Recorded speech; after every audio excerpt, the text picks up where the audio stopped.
Hello बच्चों, स्वागत है आप सबका एक बार फिर से बोर्ड एग्जाम स्टडी में। बच्चों, जैसे कि आप लोग का क्लास 12 का अक्टूबर माह का मंथली एग्जाम आप लोग की चल रही है। अब आप लोग का हिंदी का पेपर होना है। आप लोग का रिक्वेस्ट था कि जैसे सर आप बाकी सब्जेक्ट में ओरिजिनल क्वेश्चन पेपर हम लोग को प्रोवाइड किए थे, उसी तरह हिंदी और इंग्लिश में भी कीजिए। तो फाइनली बच्चों, आप लोग के लिए इंग्लिश का ये ओरिजिनल क्वेश्चन पेपर लेके आ गया। बाबू, आपको कुछ नहीं करना है। इस क्वेश्चन को सिर्फ आप एक से दो बार देख लीजिए या इसका आंसर क्यों को आप लोग नोट कर लीजिएगा, ठीक है। इसमें जितनी सारी चीजें आप लोग का इसका आंसर आपको बताया जाएगा, वो सारी चीजें आप लोग नोट कर लीजिएगा। देखिए, ये तीनों स्ट्रीम के बच्चों के लिए ये तो आप लोग को पता ही होगा, है ना। आप लोग को सेम टू सेम हो आपका यही जो है ओरिजिनल पेपर है। आपको कुछ नहीं करना है ना, जाकर के आप सिर्फ छाप दीजिएगा, ठीक है। तो चलिए बाबू, हम लोग स्टार्ट करते हैं। जैसे कि आपके स्क्रीन पे आपके समक्ष में पहला क्वेश्चन आ गया है। उससे पहले आप लोगों से मेरी एक छोटी सी रिक्वेस्ट रहेगा कि आप लोग बाबू इसको शेयर जरूर कीजिएगा, ताकि आपके दोस्त तक पहुंचेंगे। एंड जो बच्चे आप लोग नए आ रहे हैं, चैनल को आप लोग सब्सक्राइब कर लीजिएगा। अगर आप लोग बेहतर तैयारी करना चाहते हैं 2025 के एग्जाम के लिए, है ना, तो बिल्कुल आप लोग इस चैनल को बाबू सब्सक्राइब कर लीजिएगा, क्योंकि चैनल के मदद से आपका जो है संपूर्ण तैयारी करवाया जाता है, ठीक है। चलिए, तो बच्चों देखिएगा, आपके स्क्रीन पे आपके समक्ष में आपको क्वेश्चन दिख रहा होगा। एकदम बिल्कुल साफ क्वेश्चन है। इसमें कहता है कि डॉक्टर नामवर सिंह की रचिता का नाम क्या है। बच्चों देखिए, आपको देखिए, जो ये स्टूडेंट के द्वारा ये क्वेश्चन पेपर जो है ना, कोई स्टूडेंट ही सॉल्व किया है, तो इसका जो सॉल्व किया हुआ है, तो ये गलत टिक किया हुआ बहुत सारा। तो आप उसका देख करके आंसर आपको नहीं बताना, जो मेरे द्वारा आपको बताया जाएगा वही आपको सिर्फ नोट करना है, ठीक है। देखिएगा, इसमें कहता है कि डॉक्टर नामवर सिंह की रचिता का नाम क्या है। तो देखिए, डॉक्टर नामवर सिंह की रचिता का अगर नाम की बात करें बच्चों, तो हम लोग जानते हैं कविता के नए प्रतिमान। बच्चों ये टिक उसका सही है और इसका सही जवाब है, ठीक है। तो जितने सारे बच्चे आप लोग इसका बताएं, बिल्कुल आपका जो है परफेक्ट आंसर हो जाएंगे, ठीक है। चलिए बाबू, दूसरा क्वेश्चन देखिएगा। दूसरा क्वेश्चन कहता है कि प्रगीत और समाज शीर्षक पाठ के अनुसार भक्ति कवि सूरदास की रचना सूरसागर आचार्य रामचंद्र शुक्ल को जो है क्यों प्रसारित किया लगा था। बच्चों तो इनके बारे में आप लोग को बताना है। आपके सामने देखिए, इसका 4 ऑप्शन दिया हुआ है। इसमें से क्या होगा, प्रबंध काव्य कारण हो जाएंगे, खंडन काव्य कारण हो जाएंगे, या आपका क्या हो जाएगा, गीत काव्य कारण हो जाएंगे, या आख्यान काव्य कारण हो जाएंगे। तो इसका आपका हो जाएगा प्रबंध काव्य कारण। बच्चों इसको आप लोग नोट कर लीजिएगा, ठीक है। चीजें आप लोग को एकदम समझना है, आराम से आप लोग को नोट करना है। क्वेश्चन देखिएगा, तीसरा नंबर क्वेश्चन बाबू देखिए आपके स्क्रीन पे आ गया है। क्वेश्चन कहता है क्या कि यहाँ देखिएगा, गजानन माधव मुक्तिबोध का जन्म कहाँ हुआ था। देखिए, आपके सामने 4 ऑप्शन दिया हुआ है, इनके बारे में आप लोग फटाफट बताइएगा, ठीक है। तो हम लोग जानते हैं कि गजानन माधव मुक्तिबोध की अगर जन्म की बात की जाए बच्चों, तो इसका आंसर आप लोग का क्या हो जाएंगे, ठीक है। चलिए जल्दी फटाफट आप लोग बताइएगा, इसका सही और सटीक जवाब आपका क्या हो जाएंगे, ठीक है। तो देखिए, आप लोग बता रहे कि सर इसका आंसर आपका जो डी बता रहे हैं, कुछ बच्चे डी बताए, कुछ बच्चे बी बता रहे हैं। चलिए, तो बाबू इसका आंसर आप लोग का क्या हो जाएंगे, सियाल, यानी जो इसका आंसर जो आपका सयापुर ग्वालियर मध्य प्रदेश, यानी ऑप्शन आप लोग का सी बिल्कुल परफेक्ट आंसर हो जाएंगे, ठीक है। चलिए, चौथा नंबर क्वेश्चन देखेंगे बाबू, ध्यान दीजिएगा। चौथा नंबर क्वेश्चन क्या है, उषा शीर्षक कविता में प्रातः काल का नभ कैसा था। बच्चों 4 नंबर क्वेश्चन आपके स्क्रीन पे है, इनको आप देखिएगा। ये बहुत नीला शंख जैसा था, राख से लीपा हुआ चौक जैसा था, या काली सील पर जो है धुली हुई लाल केसर जैसा था, या आप यानी स्लेट पर मले हुए लाल खड़िया जैसा था। बच्चों इनके बारे में आप लोग को बताना है। तो इसका अगर बाबू, अगर इसका परफेक्ट आंसर की अगर बात की जाए, तो इसका बहुत नीला शंख जैसा दिख रहा था बच्चों। उषा शीर्षक जिसका लेखक कौन है बच्चों, शमशेर बहादुर सिंह है, और इसका ये बिल्कुल राइट आंसर हो जाएंगे, ठीक है। ज्यादा हम लोग एक्सप्लेनेशन नहीं करेंगे, क्योंकि आपका ओरिजिनल ही पेपर है। पुत्र वियोग शीर्षक कविता में कवित्री जो है बच्चों, छोना जो है किसे कहते थे, यानी छोना बच्चों मतलब किसका, अपने पुत्र को कहते थे, ठीक है। तो इसका आंसर आप लोग का क्या हो जाएगा, सी बिल्कुल बाबू परफेक्ट आंसर हो जाएंगे। क्वेश्चन देखिएगा 6 नंबर क्वेश्चन, सिपाही की मां शीर्षक पाठ साहित्य की किस विधा की रचना। बच्चों इनके बारे में बताइए। देखिए, कौन सी विधा होगा, तो विधा की अगर बात की जाए बाबू, तो ये आपका एकांकी विधा हो जाएंगे, और इसको आप लोग नोट कर लीजिएगा, ठीक है। तो जो बच्चे आप लोग बी बताएं बाबू, आप लोग का सही आंसर हो जाएंगे। क्वेश्चन देखिएगा 8 नंबर क्वेश्चन, 7वां नंबर क्वेश्चन जो कि आपके स्क्रीन पे है। क्वेश्चन ध्यान से देखिएगा, क्या कहता है कि यानी कुंती और बिस्नी में क्या संबंध था। देखिए, कुंती जो थी बच्चों, कुंती और बिस्नी में क्या संबंध था। देखिए, इसका टिक गलत किया हुआ है, माँ और बेटी का नहीं था, उसको उन लोग उसका क्या था, पड़ोसन थे। कुंती जो थी बच्चों, बिस्नी के क्या थे, पड़ोसन थे, ठीक है। चलिए, तो इनको आप लोग नोट कर लीजिएगा, क्लियर। चलिए आगे देखिए बाबू, क्वेश्चन नेक्स्ट क्वेश्चन 8वां नंबर क्वेश्चन हम लोग देखेंगे। क्वेश्चन कहता है कि निम्नलिखित में से कौन हिंदी साहित्य दलित आंदोलन से जुड़े हुए महत्वपूर्ण रचनाकार थे बच्चों, है ना। चलिए, 8 नंबर क्वेश्चन का आप लोग को फटाफट जो है सही और सटीक जवाब देनी है बच्चों, ठीक है। चलिए, मुझे उम्मीद है कि आप लोग इसका बच्चों सही और सटीक जवाब दे पाइएगा। चलिए बताइएगा, इसका सही आंसर क्या हो जाएंगे बाबू। तो इसका आंसर आपका ओम प्रकाश वाल्मीकि, ये जो बिल्कुल सही आंसर हो जाएंगे, ठीक है। इसका आंसर जो बता रहे हैं बिल्कुल आप लोग का सही परफेक्ट आंसर हो जाएंगे, ठीक है। चलिए, तो देखिए इसका अगर हम बात करते हैं, नंबर क्वेश्चन देखिएगा क्या कहता है इसमें, कामिनी महाकाव्य की नायिका कौन है, जो स्वयं कामायनी है बच्चों। तो ये बात करते बच्चों हम लोग जानेंगे इसको, तो ये श्रद्धा जो बच्चों लिखा, इसका सही आंसर हो जाएंगे, ठीक है। चलिए, आप लोग जितने सारे बच्चे दिए बिल्कुल सही इसका आंसर होगा बच्चों, है ना। आगे देखेंगे नेक्स्ट क्वेश्चन हम लोग देखेंगे बाबू, ध्यान दीजिएगा। ये आपका क्या दिया हुआ है कि इड़ा है ना, सो ये तो इसका सही बता। 10 नंबर क्वेश्चन देखिएगा क्या कहता है कि पाठ्य पुस्तक में पुत्र वियोग शीर्षक कविता किस कविता संग्रह से लिया गया बच्चों। 10 नंबर क्वेश्चन का आपका आंसर बताइएगा, ठीक है। तो मुझे उम्मीद है इसका सही आंसर हो जाएंगे बाबू, ध्यान दीजिएगा। इसका क्या हो जाएगा, तो ये आपका जो होगा क्या, पाठ्य पुस्तक पुत्र वियोग शीर्षक कविता किस कविता संग्रह से संकलित है बच्चों। तो ये अगर बात की जाए इसका, तो ये मुकुल से हो जाएगा, इसका सही आंसर हो जाएंगे, ठीक है। चलिए आगे नेक्स्ट क्वेश्चन देखेंगे हम लोग, ध्यान दीजिएगा। पाठ्य पुस्तक में बच्चों है ना, पुत्र वियोग शीर्षक कविता में किस कविता जो है संग्रह से संकलित है बच्चों, इनके बारे में बताइए। तो ये तो मैंने आपको बता दिया, मुकुल से बताया, और इसका भी आप लोग जो है सही आंसर दिए। उषा शीर्षक कविता में सूर्य उदय होते ही उषा का क्या टूट जाता है बच्चों, है ना। देखिएगा उषा का जो क्या टूट जाते हैं, इनके बारे में आप लोग बताइए, क्या कहते हैं, इसका सही आंसर बताइएगा। तो इसका आंसू टूट जाते हैं, त्रिधारा टूट जाते हैं, या कुछ सॉरी ये नहीं, नींद टूट जाते हैं, या आपका जादू टूट जाते हैं, निशा, या आपका ध्यान टूट जाते हैं। चलिए बताइए 11 नंबर क्वेश्चन जो कि आपके स्क्रीन पे है बच्चों, इनके बारे में आप बताइएगा, ठीक है।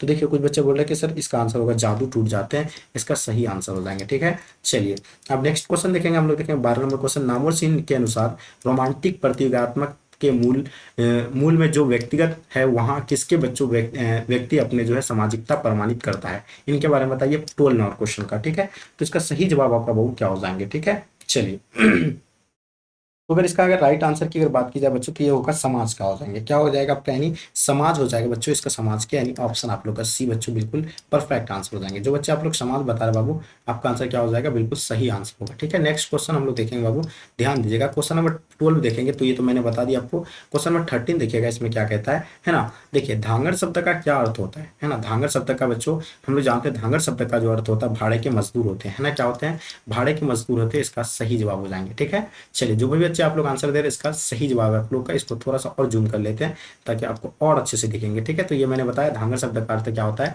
यानी भाड़े के मजदूर होते हैं, ठीक है। ये सारे में जो है ऑलरेडी आप लोग को क्लास में करा रखा हूँ, ठीक है।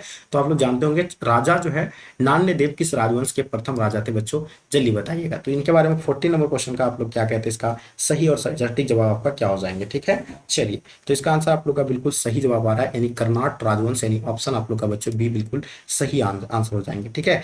कुली प्रथा नामक नाटक के लेखक कौन है बच्चों, है ना, इनके बारे में बताइएगा। अगर बात की जाए कुली प्रथा नामक नाटक के लेखक की अगर बात की जाए बच्चों, ठाकुर लक्ष्मण सिंह हो जाएंगे, क्या हो जाएगा बच्चों, ठाकुर लक्ष्मण सिंह हो जाएंगे। ये चीजें आप लोग नोट कर लीजिएगा, ठीक है। चलिए तो इसका जो है बिल्कुल सही जवाब दिया। आगे हम लोग देखेंगे बच्चों 17 नंबर क्वेश्चन, बाबू ध्यान दीजिएगा, इसका जवाब आपका क्या हो जाएंगे, ठीक है। थोड़ा सा इसको हम लोग जूम आउट कर लेते हैं ताकि आपको और साफ देखेंगे, ठीक है। चलिए क्वेश्चन देखिएगा क्या कहते हैं बाबू, ध्यान दीजिएगा कि भाव या विचार की अभिव्यक्ति के लिए जो है लिखित या उचित समर्थक ध्वंसी क्या हो जाएगा आपका, यानी ध्वंसी मुंह को क्या कहते हैं बच्चों, इनके बारे में कहेंगे, जल्दी बताइएगा। ध्वनि समूह को क्या कहते हैं, फटाफट बताइएगा। 70 नंबर क्वेश्चन बाबू आपके स्क्रीन पे है, इनका सही जवाब आपका क्या हो जाएगा, ठीक है। चलिए बहुत बढ़िया, तो इसका आंसर आपका हो जाएगा बाबू वर्ण हो जाएंगे, ठीक है। तो इसका जो है व्याकरण इसका गलत दिया हुआ है। आगे देखिएगा महापंडित राहुल शंकरदयाल ने 7वीं शताब्दी के किस है ना सिद्ध कवि को हिंदी का प्रथम कवि माना था बच्चों, जल्दी बताइएगा। इसका सटीक जवाब आपका क्या हो जाएंगे, है ना। तो इसका जो है सरापा बच्चों, इसका सही जवाब हो जाएंगे ऑप्शन डी, ठीक है। नेक्स्ट क्वेश्चन बाबू ध्यान दीजिएगा, नेक्स्ट क्वेश्चन हम लोग कवर करेंगे। क्वेश्चन नंबर 19 देखिएगा क्या कहता है, इसमें ध्यान दीजिएगा, ठीक है। थोड़ा सा इसको हम लोग और जूम कर लेते हैं। चलिए तो तेजी से इसका आंसर बताने का प्रयास कीजिएगा। अगर बात की जाए बच्चों, ध्यान दीजिएगा, ये हिंदी साहित्य में बच्चों किस काल का प्रारंभ में भक्ति काल के है ना बाद माना जाता है बच्चों। तो इनके बारे में बताइए। 19 नंबर क्वेश्चन का आंसर आप लोग क्या कहते हैं, इसका सही जवाब आपको बताना है, ठीक है। मुझे उम्मीद है कि इसका बाबू आप लोग का सही जवाब हो जाएंगे। तो ये जो आपका यानी भरतंदी युग के हो जाएंगे, और इसका सही आंसर हो जाएंगे, ठीक है। देखिए उच्चारित भाषा में किसी वर्ण या पद पर जो स्वाभाविक उद्देश्य विशेष जोर दिया जाता है, उसको क्या कहते हैं, इनके बारे में बताइएगा, ठीक है। तो इसको जो क्या कहते हैं, बाल घात कहते हैं, क्या कहते हैं बच्चों, इनको बाल घात कहते हैं। इन चीजें आप लोग नोट कर लीजिएगा। क्वेश्चन नंबर 21 देखिएगा, इसमें क्या कहता है, लघु जोर उत्तर पदों में संधि क्या होगा बच्चों, है ना। इसका संधि जो किया गया, लघु जोर उत्तर पदों में संधि जो होगा लघु उत्तर हो जाएंगे बच्चों। इसका संधि विच्छेद किया गया है ना, इस संधि का बच्चों है ना लघु उत्तर का जो संधि विच्छेद किया गया लघु जोर उत्तर, तो ये हो जाएगा आपका लघु उत्तर। बहुत ही आसान क्वेश्चन था, ये तो सारे आप लोग जो है बहुत अच्छे से सॉल्व कर लिए होंगे मुझे लगता है, ठीक है। चलिए आगे हम लोग बच्चों क्वेश्चन देखेंगे। क्वेश्चन आपके स्क्रीन पे आ गया, ध्यान दीजिएगा। क्वेश्चन क्या कहता है कि खरगोश बिल से बाहर निकला, किस कारक का उदाहरण बच्चों, हम लोग जानते हैं कारक जो है 8 भेद होते हैं कारक के, उसमें से आपको यानी खरगोश बिल से बाहर निकला, से आपको ध्यान देना है, यानी 8 कारकों के जो बच्चों आपको यानी उच्चारण मतलब उसका चिन्ह को आपको याद रखना है। तो ये जो है आपको यानी कौन सा चिन्ह होगा, जैसे कि हम लोग जानते हैं कर्ता ने कर्म को करण से अपादान से, तो अपादान बच्चों इसमें जो होगा से की जो बात है ये अपादान से हो जाएगा, ठीक है। तो इनको आप लोग नोट कर लीजिएगा। जिसकी परिमिति ज्ञात नहीं हो। वाक्य खंडन के लिए एक शब्द क्या होगा बच्चों, तो इसको अपरिमिति कहेंगे, जो कि बहुत ही आसान क्वेश्चन और बहुत आसान तरीके से इसका आंसर भी आप लोग मुझे लगता है कि दे दिए होंगे। ठीक है, और परिमिति बाबू इसका सही आंसर हो जाएंगे। ठीक है, चलिए आगे देखिए क्वेश्चन क्या कहता है, कामदेव शब्द का पर्यायवाची क्या होता है ना। कामदेव का पर्यायवाची 25 नंबर क्वेश्चन का आपको आंसर बाबू बताना है, इसका सही जवाब आपका क्या हो जाएंगे। ठीक है, तो इसका जो आपका यानी मनोज हो जाएंगे बाबू, क्या हो जाएगा इसका मनोज, बिल्कुल सही आंसर हो जाएंगे। दाल में काला होना, मुहावरे का अर्थ बताइए। देखिए दाल में काला होने का मतलब होता है क्या, जल्दी बताइएगा। तो स्थिर स्थिति संदिग्ध होना बच्चों, ये चीजें ये बिल्कुल सही और सटीक जवाब है इसका। स्थिति संदिग्ध होना बिल्कुल परफेक्ट आंसर होगा। ठीक है, तो इसका आंसर जो बच्चे आप लोग भी दिए हैं बिल्कुल सही दिए हैं, है ना। क्वेश्चन आप देखिएगा बाबू, इसमें 27 नंबर क्वेश्चन क्या कहता है, यानी अपनी डफली, है ना, थोड़ा सा इसको जूम आउट कर लेते हैं, आपको ध्यान देना है इसमें। अपनी डफली अपना राग लोकप्रिय का व्यर्थ क्या होता है ना। चलिए बताइएगा, इसका सही जवाब आप लोग का क्या हो जाएगा, है ना, दिखावटी संयम बच्चों, इसका सही जवाब हो जाएंगे। ठीक है, तो ये बिल्कुल आप लोग का जो भी बच्चे बताएं बिल्कुल सही, और सभी बच्चों का आंसर आप लोग का बच्चों बिल्कुल सही आ रहा है। ठीक है, चलिए आगे देखिएगा, उपेक्षा का शब्द का विशेषण क्या होगा बच्चों, है ना। उपेक्षा का विशेषण आपको बताना है, तो उपेक्षा होगा उपेक्षित बच्चों, है ना, उपेक्षित इसका विशेषण हो जाएंगे। ठीक है, तो इनको भी आप लोग जो है बाबू नोट कर लीजिएगा। क्लियर, चलिए बहुत बढ़िया जी, एकदम मुझे लगता है कि ये चीजें आप लोग नोट कर लिए होंगे अच्छे से। क्लियर, चलिए आगे देखिएगा, आगे हम लोग क्वेश्चन देखेंगे बच्चों 29 नंबर क्वेश्चन। अब ध्यान से देखना है क्या है इसमें, उदार शब्द का उल्टा क्या होगा, है ना। उदार का आपको उल्टा बताना है।